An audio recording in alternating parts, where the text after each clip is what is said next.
Програмата зголемување на пазарната вработливост ИМЕ е финансирана од Швајцарската агенција за развој и соработка и се имплементира во Република Македонија од 2014 година до 2019 година. Еден од работи во неколку сектори: креативни индустрии, туризам и угостителство и зелена економија. Во делот за зелена економија се вклучени подсекторите органско земјоделско производство, каде што влегуваат и лековите и ароматични растенија и зачини, и енергетска ефикасност во објекти. Бидејќи една од главните цели на проектот е зголемување на вработувањата и особено вработувањата на младите лица, посебно ни се важни средните училишта и учениците кои учат особено во земјоделските струки. Поради тоа нашата програма соработува со 5 земјоделски училишта во Република Македонија, од кои земјоделското училиште од Струмица е едно од пионерите, можам да кажам. Имаме чест денес со нас овде учениците, веќе 5 или 6 култури ќе засадиме од лековите ароматични растенија. Семенскиот материјал е увезен од Швајцарија. Имаме представник од фирмата Тера Органика, која ќе им помогне околу начинот на одгледување на лековите ароматични растенија. Исто така ќе им ги каже потребните агротехнички мерки, заедно со професорите, понатаму во текот на практичната настава, учениците да бидат во можност да имплементираат правилни практики во одгледувањето. Покрај тоа, идејата е произведеното количество на лековите ароматични растенија да биде откупено од компанијата Тера Органика, за да можат и учениците и училиштето да заработат и одредени финансиски средства, за да може самата работа на фармата да биде самоодржлива. И овие лековите ароматични растенија се многу барани на странските пазари. За нас како Македонија се отвара големо поле за извоз и за соработка со Европската унија и со швајцарската влада, бидејќи ние работиме со швајцарските купувачи, бидејќи проектот е директно финансиран од швајцарската влада.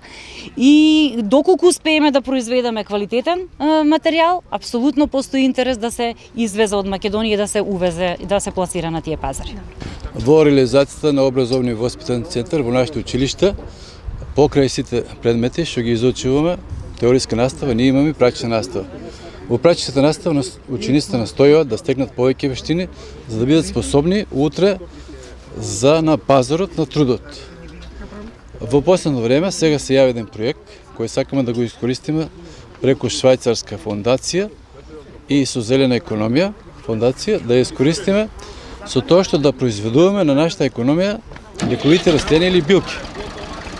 Сега денес, ќе засадиме 5 лековити билки, со кои учениците ќе имат можности да видат како се засадува, како се негува, начинот на одгледување и на крај како се бери и се суши и пласма на пазарот.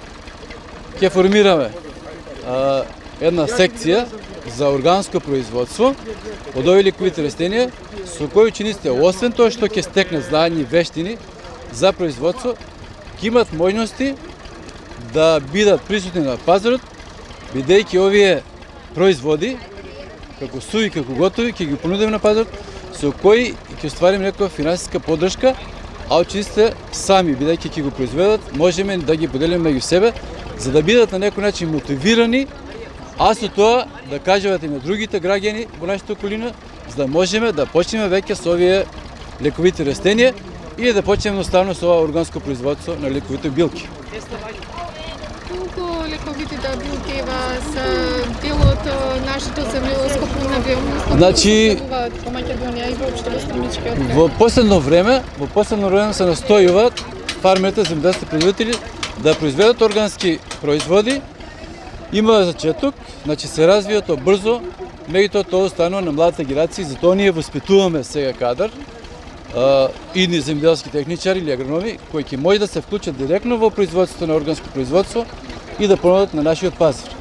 Така, добро, лековитите билки, како што рековте, зачини, колку тие се актуелни на... Значи, лековите билки во последно време земат замав, така да овие може да се користат како чаеви, за етерични масла, за лекување, така да мислам оти ќе пројават и на нашиот пазар и дел од нашите земјоделски производители и фармери во околината ќе почнат со производството, од кога ќе ги видат благодетите на овие лековите билки.